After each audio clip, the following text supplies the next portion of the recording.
성경 말씀 구약성경 레위기 2장입니다. 레위기 2장 11절에서 13절까지 말씀을 봉독해 드리겠습니다.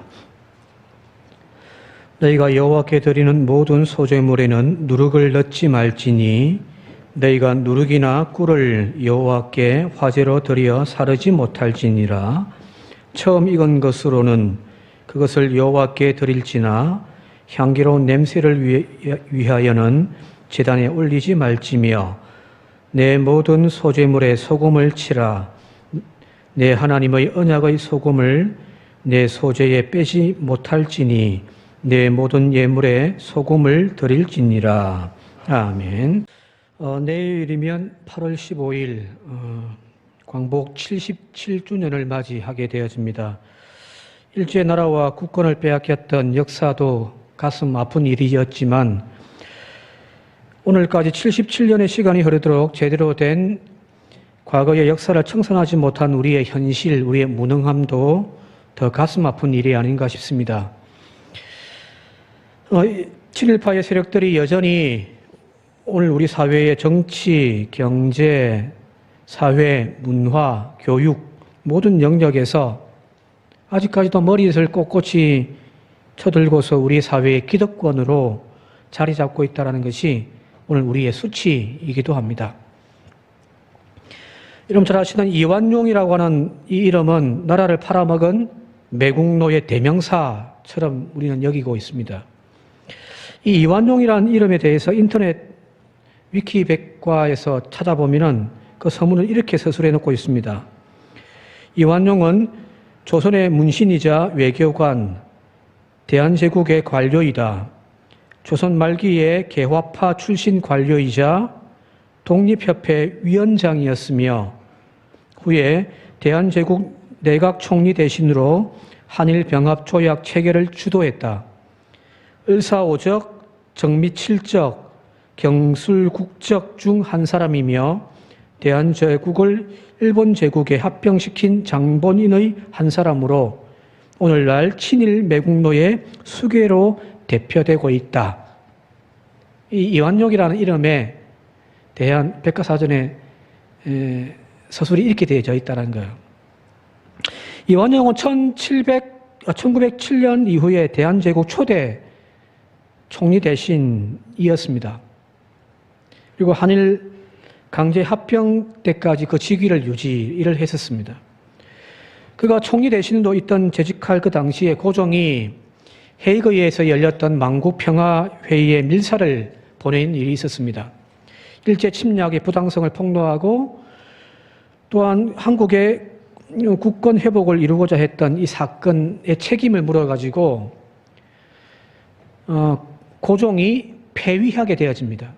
그리고 그의 아들 순종에게 모든 권력을 이양하게 되어지죠. 이 모든 것들을 폐위시키고 했던 주범이 바로 여기 이완용이었습니다.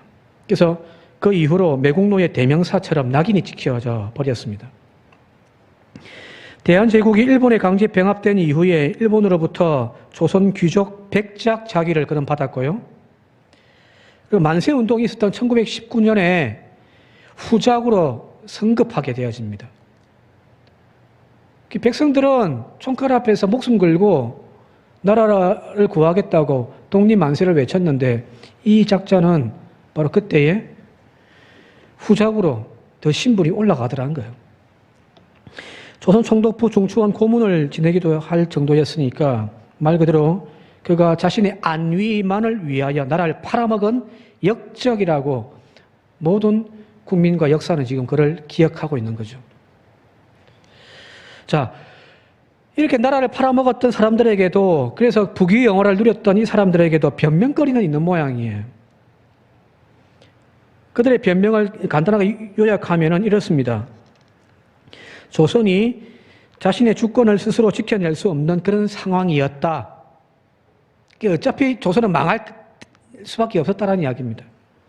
그런 상황에서 러시아에 병합되어졌다면 공산주의의 나락으로, 혹은 중국에 병합되어졌다면 여전히 극심한 가난으로 고통받았을 것이다. 그나마 일본에 병합된 덕에 우리는 이만큼 먹고 살게 되어진 것 아니냐라는 겁니다. 어차피 나라는 망할 수밖에 없었는데 그 선택을 일본으로 결정했다는 거예요. 이런 말을 들으면 여러분들이 어떤 생각이 드시는가요? 일본에 강제적으로 병합된 것이 나라를 위해서 또 이 백성의 가난을 극복하기 위하여서 오히려 잘 된 것이다. 그냥 생각 없이 들으면은 맞는 말처럼 들리시죠, 그죠? 일본 일제시대 36년 그 강점기 시대에 우리 사회는 경제적으로 많이 발전되어졌으니까요. 도로가 깔리고요, 철도가 깔리고요. 여러 어떤 공업들이 많이 발전했단 말이에요. 일본 때문에 우리가 잘 살게 되어졌네? 라고 들릴 수가 있단 말입니다. 그러나 그것은 마치 우리 안에서 사육되어지는 돼지와 같단 말이에요. 돼지에게 날마다 때마다 먹을 것을 갖다 주는 주인이 있습니다. 다른 일은 아무것도 안 시켜요. 소는 끌고 나가서 농사시키기도 하고, 닭은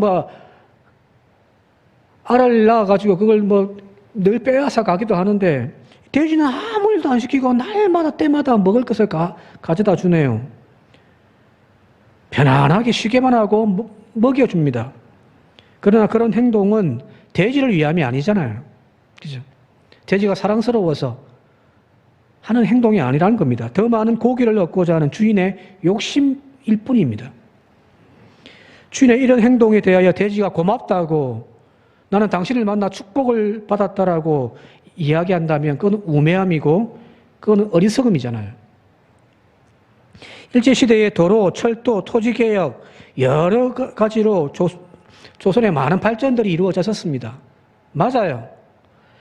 그러나 그 모든 것들이 조선인들을 위한 것이 아니었다는 거잖아요. 경제 수탈을 위한 목적일 뿐이었고 마치 돼지에게 사료를 먹여 고기를 얻고자 하는 것과 똑같단 말이에요. 그것이 왜 우리에게 축복이 되어줄 수 있냔 말이에요. 이런 변명들이 과거에만 있는 것이 아니라 오늘날에도 똑같이 친일 매국 행위들이 계속해서 이루어져 가고 있습니다. 대표적인 것이 바로 뉴라이트라고 하는 단체입니다. 2005년도쯤에 조직되어진 이 단체의 이사장이었고 또 새누리당 그 당시 시절에 여의도 부설연구소의 이사장을 지냈던 서울대 명예교수 안병직 교수가 그런 말을 했어요. 일제의 식민 통치는 축복이었다.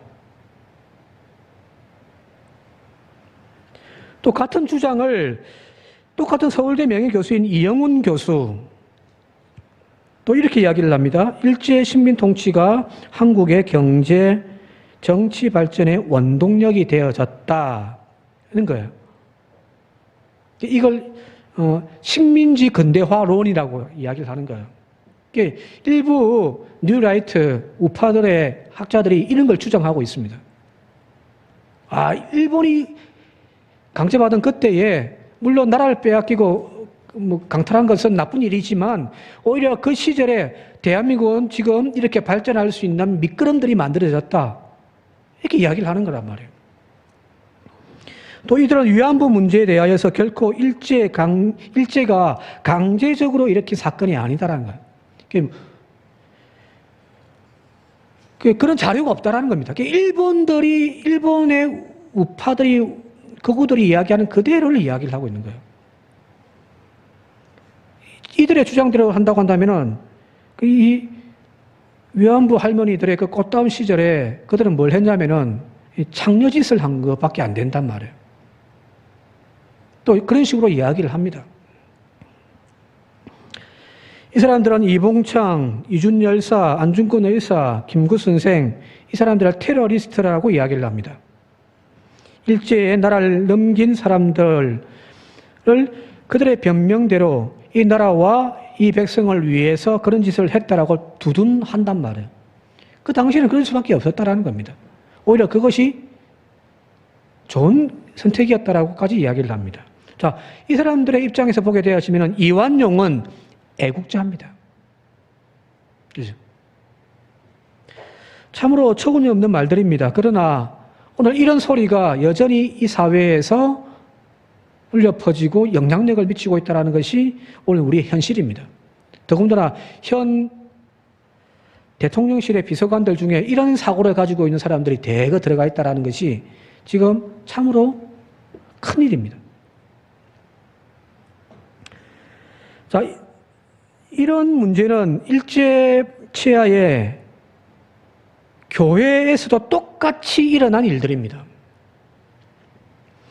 기독교 역사가들은 구한 말과 일제 식민지 시기에 우리 기독교가 전개했던 반봉건운동, 반외세운동 이런 것들을 통해서 기독교가 민족운동을 일으켰다라고 그렇게 우리는 자랑을 합니다. 3.1절만 봐도 그렇잖아요. 3.1절에 서명을 했던 그 33인 중에 기독교인들이 대부분이었잖아요. 절반이 넘는단 말이에요. 또 사회에 많은 계몽운동을 일으켰던 것이 기독교였습니다. 한국 기독교가 민족적 기독교였다고 우리는 자랑을 합니다. 맞아요. 기독교가 이 사회를, 이 민족을 구원하는 큰 원동력이 지렛대가 되어진 역사를 우리는 자랑해야만 합니다. 그런데 이런 아름다운 교회사의 전통도 있지만 한국 기독교가 일제하에 민족 앞에 떳떳하지 못한 일들을 얼마나 많이 했는지에 대해서는 우리 스스로가 반성을 하지를 않고 있단 말이에요.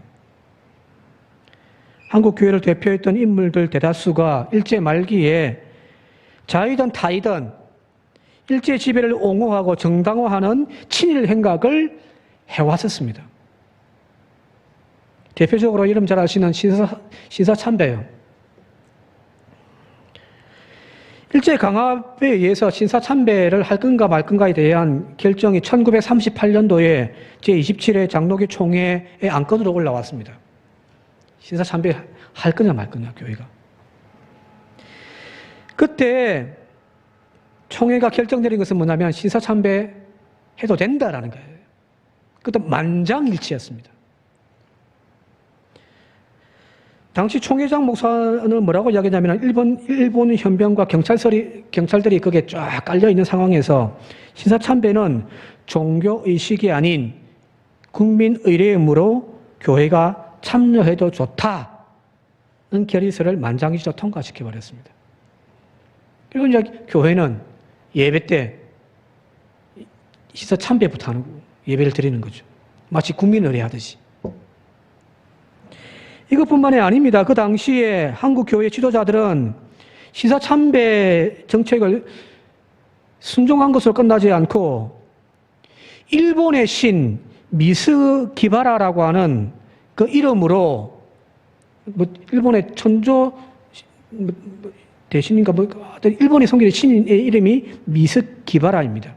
그 이름으로 한강에서 부산의 송도에서 세례를 받기까지 했습니다.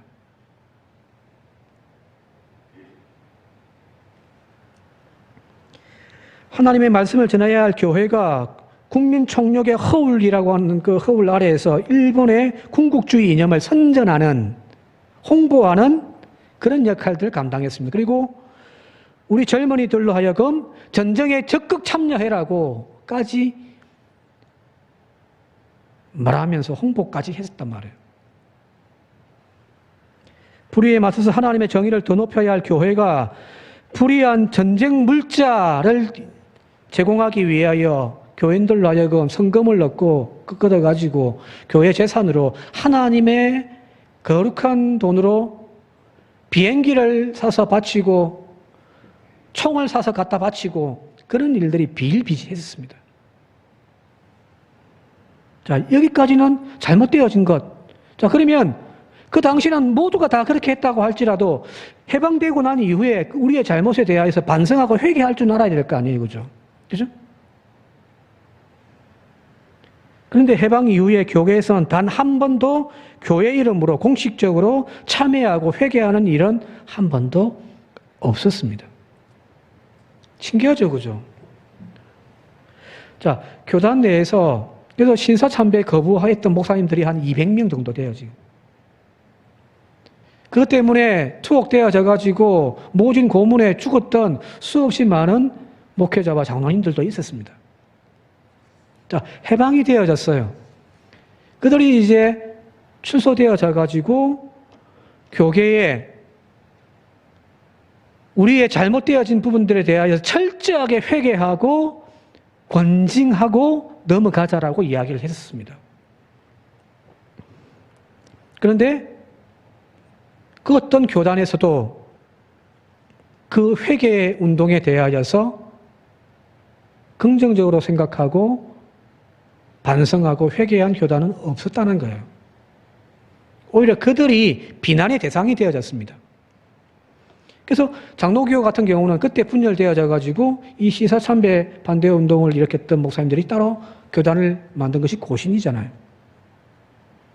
기존 교단에서는 그걸 수용하지 않았단 말이에요. 자, 앞서 이야기했던 1938년에 열렸던 27회 총회에서 신사참배를 선포했던 그 당시의 총회장이 홍택기 목사입니다. 그 목사가 이 신사참배에 대하여 참여하자라고 하는, 그리고 권징하면서 목사들은 2개월 동안 참여하는 기간을 가지자, 모든 거 다 내려놓자, 뭐 여러 가지 한 5가지의 요구사항이 있었는데 그게 하나도 받아들이지 않았습니다.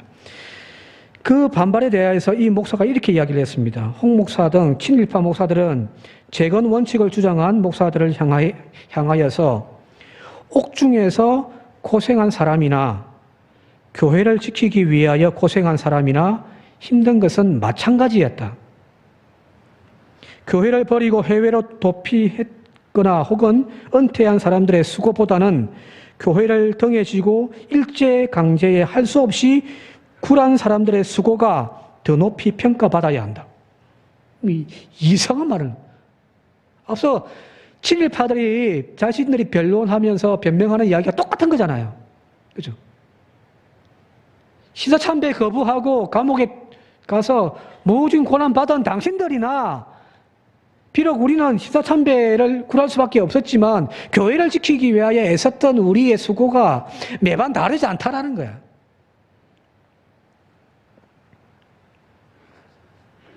즉, 교회가 아직까지 그 일에 대해서, 신사참배에 대하여서 한 번도 회개하지를 못했습니다. 우리 교단에서는 2008년도에 3.1절 기념 예배를 맞이하여서 신사참배 회개주일로 총회에서 그때 정했었습니다. 혹시 기억하시는가 모르겠습니다만은 2008년도입니다. 해방되어진 이후로 한 번도 공개적으로 참여하지 못했던 우리의 부끄러움에 대하여서 총회가 3.1절 기념 예배를 맞아 신사참배 회개주의를 정해가지고 공개적으로 우리가 참여하자라고 그때 하면서 전국 교회가, 기장교회가 그런 참여 예배를 드렸던 적이 있습니다. 기독교 역사학자인 이만열 교수는 이 신사참배 등 일제에 동조하고 옹호한 그 기독교, 우리의 기독교를 말하면서 지금까지 반성과 회개가 없었기 때문에 오늘날까지도 일제를 청산하지 못한 원인이 되어졌다라고 이야기를 하고 있단 말이에요. 건강한 교회, 민족 앞에, 나라 앞에 건강한 교회가 되어져야 되는데 그 이후로 우리의 잘못에 대하여 한 번도 반성하지 못한 결과 교회는 그 안에서부터 썩기 시작했다는 겁니다. 그래서 기독교 안에 친일 세력, 친미 세력, 이 사대주의 기독교로 전락되어지는 계기가 되어졌다는 겁니다. 여러분 잘 아시는 태극기 부대, 그죠? 태극기 흔들면 되는데 이해가 안 되는 것은 거기에 왜 성조기를 들고 흔들어요? 더 이해 안 되는 것은 왜 이스라엘 국기를 들고 흔들어요? 정말 이해가 안 됩니다. 근데 이 태극기 부대의 대부분의 사람들이 바로 극우 개신교인들이라는 거잖아요.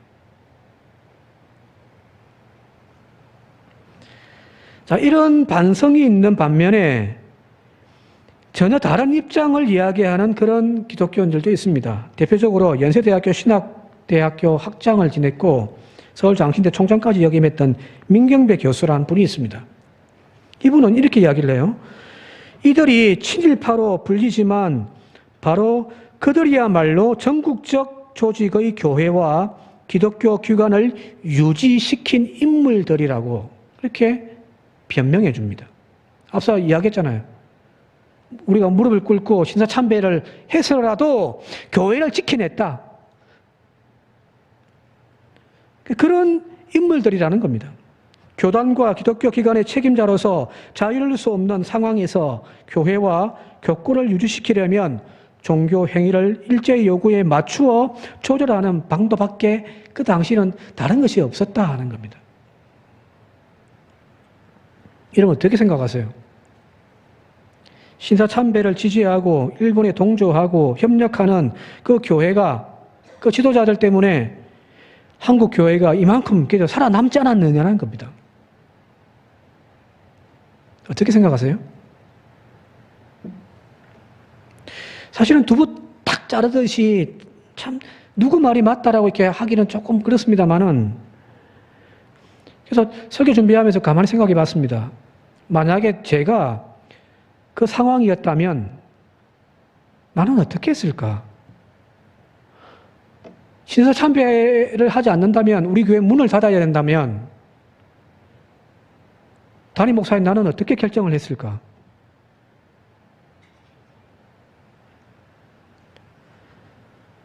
참 용기 내기가 쉽지 않다라고 스스로 그렇게 생각을 해봤습니다. 자, 그럼에도 불구하고 교회의 본질을 왜곡해서라도 유지하는 것이 과연 올바른 선택이었을까? 우리는 판단해 보아야 되는 거죠. 그건 바로 주님 앞에 변절의 모습이기 때문입니다.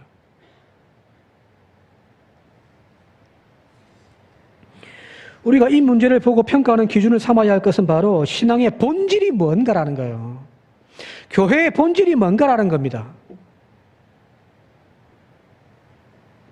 그 본질을 훼손했냐 안 했냐가 더 중요한 것 아닌가요? 교회를 유지시키느냐 문을 닫느냐 이것보다 더 중요한 것은 교회의 본질, 우리의 신앙의 본질을 지켰냐 안 지켰냐 그 문제를 우리는 더 소중하게 판단 기준으로 삼아야 한다는 거예요. 교회를 유지시키고 교권을 유지시키는 것보다 더 중요한 것은 우리가 끝까지 지켜야 할 그 신앙의 본질이 있더라는 거잖아요. 사실 우리가 지켜야 할 신앙의 본질은 교회의 조직이라는 것이 아닙니다. 그리스도의 가르침과 그분을 우리의 주권자로 인정하는 신앙 고백인 거예요. 그 신앙 고백은 무너져 버린 채 교회는 유지되면 무슨 의미가 있겠냔 말이에요. 그죠? 그 교회를 유지했다고 하나님 앞에 당당하게 서서 나는 이 교회를 유지하기 위하여 하나님 몸된 교회를 유지하기 위하여 하나님의 이름을 팔아먹었습니다.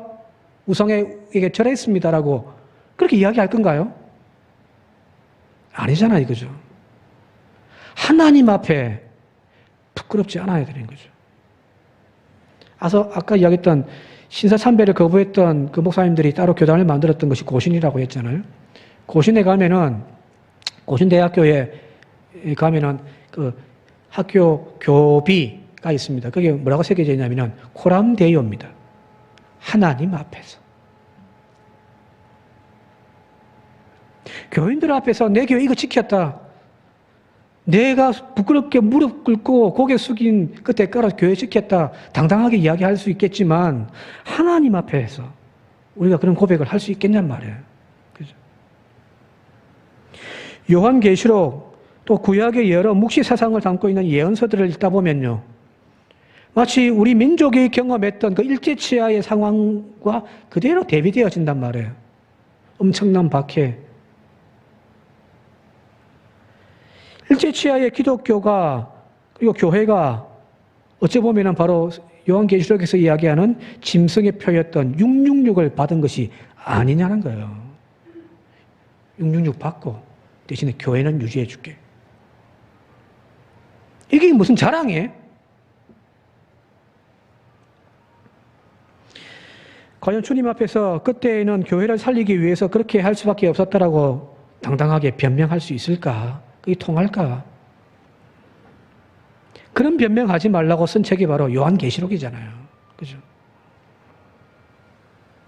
끝까지 충성한 자에게 끝까지 믿음을 변하지 아니한 그 사람에게 의의 멸관을 주시겠다고 하신 것이 바로 요한계시록의 가르침이거든요. 그죠? 변절하고 변질하는 신앙, 하나님 앞에는 심판이 있을 뿐입니다. 우리가 그런 시각으로 역사를 평가했었어야 되는데 우리는 그걸 하지를 못해버린 거예요. 우리 교회사에 있어서 친일의 문제 역시 본질을 잃어버렸기 때문입니다. 교회라고 하는 이 외형 껍데기를 유지하기 위하여 그 신앙의 본질을 우리는 양보해버린 겁니다. 그래서 잘 먹고 잘 살게 되었다고 하는 그 변명에 나라 팔아먹은 그것이 변명거리가 될 수 없다는 이야기입니다. 교회는 지켰다 라고 하는 그 변명이 신사참배의 죄에 면죄부를 주는 것은 아니라는 겁니다. 이런 변명은 바로 신앙의 본질이 없기 때문입니다. 그죠? 자, 하나님은 오늘 우리에게 그 본질을 지키라는 거예요. 그 본질을. 껍데기 말고. 그래서 주신 말씀이 오늘 읽은 성경 본문 말씀의 레위기 2장의 말씀입니다. 물론 소재에 대한 곡식 제물 제사를 드리는 그 본문 말씀입니다만은 여기에 주님께서는 신앙의 본질이 무언가를 우리에게 분명하게 말씀하고 계십니다. 오늘 11절 말씀을 같이 한번 읽어볼게요. 11절입니다. 시작. 너희가 여호와께 드리는 모든 소제물에는 누룩을 넣지 말지니 너희가 누룩이나 꿀을 여호와께 화제로 사르지 못할지니라. 여기 곡물로 드리는 제물에 누룩을 넣지 말라고 한단 말이에요. 자, 누룩은 어떤 건가요? 빵에 들어가서 부풀어 오르게 하고 빵을 부드럽게 만드는 거잖아요. 그죠? 무교병, 맛자라고 하는데 그건 별 맛이 없습니다. 그냥 밀가루만 반죽해가지고 구운 그거는 맛이 없어요. 퍽퍽하고요. 근데 누룩을 넣으면 부드러워지고 맛이 납니다. 거기에다가 꿀까지 더하면요. 금상첨화죠. 그죠? 하나님은 그런데 그 맛을 내는 것들에 대하여 빼라는 거예요. 하나님께 바치는 곡물에는요. 맛을 내고 먹기에 좋게 하는 누룩은 효소일 뿐이지 또 그 꿀은 양념일 뿐이지 그 본질이 아니라는 거잖아요. 하나님이 받으시는 것은 그 곡물 그대로를 받기를 원하신다는 거거든요. 누룩을 넣지 말라, 꿀을 넣지 말라. 12절에 보게 되어지면 향기를 첨가하지 말라고 하는 것은 본질을 손상시키지 말라는 그런 의미입니다. 밀가루보다 누룩이나 꿀이 본질이 되어져서는 안 되기 때문입니다. 제가 어렸을 때 감기가 들렸다든지 약을 먹어야 할 때에 그때 당시에는 그 약이 가루약이었잖아요. 그죠? 뭐 이 캡슐에 넣어주는 것도 아니고 가루약을 입에 탁 먹으면 너무너무 써가지고 그때 먹기 싫었단 말이에요. 그때 엄마가 약을 약봉지에서 종이에서 까가지고 이렇게 입에 탁 털어넣기 전에 한 손에는 약을 한 손에는 사탕을 들고 있었단 말이에요. 그 쓰리쓴 약을 정말 먹기 싫은데 먹었던 이유는 저 사탕 먹고 싶었습니다. 자, 지금 병들었어요. 나를 치료해야 된단 말이에요. 나를 치료하기 위하여 먹어야 할 것은 약이었지 사탕이 아닌데 내 관심은 맛을 내는 사탕에만 관심이 있었단 말이에요. 하나님은 그 본질이 아닌 것에 대하여 빼라는 거예요. 그리고 그 본질을 지키라는 이야기입니다.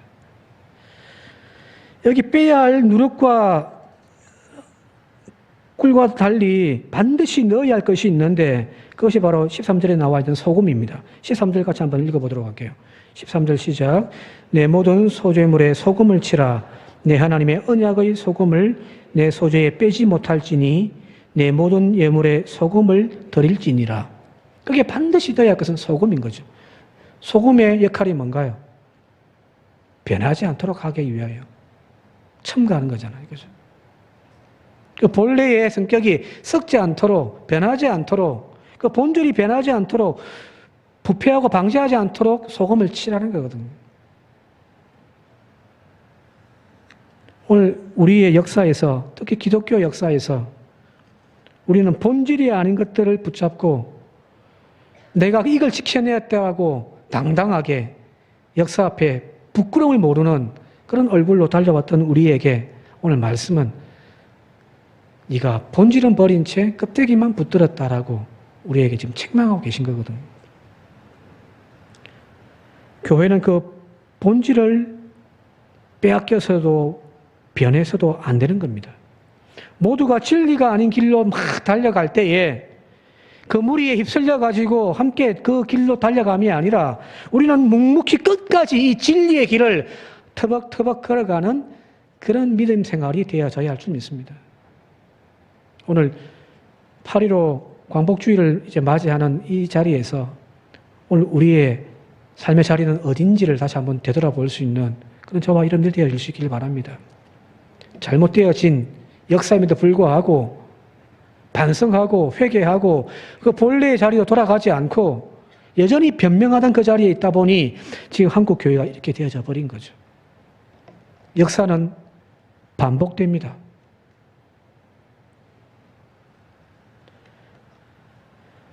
우리에게 똑같은 그런 아픔이 다가올 때 우리가 바른 선택을 하기 위해서 지금 우리가 해야 할 것은 뭐냐면 바른 자리, 바른 길을 걸어가는 겁니다. 나라의 역사 앞에 부끄럽지 않도록, 교회의 역사 앞에 부끄럽지 않도록 바른 역사를 세우기 위하여 우리가 해야 할 것은 사명제사의 시처럼 눈 덮인 들판을 걸어갈 때 함부로 발걸음을 하지 말라. 오늘 내가 걷는 그 발자국은 뒤따르는 이의 이정표가 될 것이니 우리 후손들 앞에 부끄럽지 않는 우리의 믿음 생활이 되어질 수 있길 바랍니다. 그래서 함부로 믿음 생활 하지 맙시다. 진리를 바르게 깨닫고 그 진리의 길로 걸어가는 교회, 성도가 되어질 수 있길 바랍니다. 더 나아가서 하나님의 생명책에 기록될 우리의 발자취가 결코 하나님 앞에 부끄럽지 않기를 바랍니다. 지금이야 어쩔 수 없이 그 길을 선택했다라고 우리 스스로 변명할 줄 몰라도 하나님의 생명책에 다 기록될 거 아니에요. 그죠? 하나님 앞에 서서 뭐라고 말씀하실래요? 과거의 역사는 과거의 기록이 아니라 오늘 우리의 현실의 길이고 우리의 미래의 길이기도 합니다. 과거에 잘못되어진 길을 걸어갔기 때문에 지금 한국교회가 이렇게 되어졌단 말이에요. 자, 우리가 선택한다면 지금 우리는 바른 길로 걸어가느냐, 본질을 잃어버린 어긋난 길로 걸어가느냐, 우리의 미래에, 우리의 지금의 잘못이 그대로 기록되어질 겁니다. 바라기는 우리가 바른 길을 선택하여 걸어간다면 똑같은 그 77년 전의 그 상황이 우리에게 닥쳐온다 할지라도 우리는 바른 선택을 할 수 있겠죠. 오늘 저와 여러분들 우리 교회가 바로 이 진리의 본질의 길을 걸어가는 그런 교회 성도 되어질 수 있길 바랍니다. 한 주간의 삶에 그냥 막 바람 부는 대로